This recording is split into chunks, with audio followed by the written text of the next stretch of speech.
पर तर बैठे दादा सुनावे पुरखा के बात। दाई गाथे सुआ गीत झूमे पूरा गांव के रात।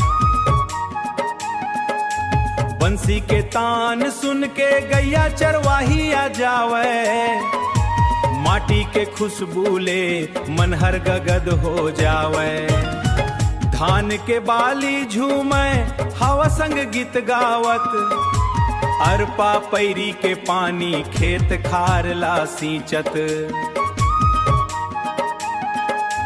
राउट नाचा निकरे गली गली में सोहाय। मांदर यौ टिमकी के सुर सबला भाई। मोर संगवारी हो चलो मड़ई देखे बर। मांदर के थाप मनाचे गांव के नर नारी।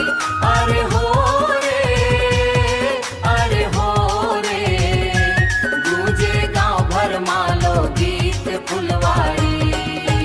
बोरा तीजा हरेली आवे खुशियाँ संग लावे।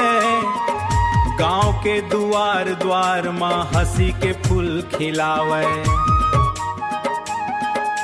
छत्तीसगढ़ महतारी के गाथा गावत जाबो। लोक कला यौ संस्कृति ला दुनिया भर माँ पहुँचाबो। मोर संगवारी हो चलो मड़ई देखे बर। मांदर के थाप मनाचे गांव के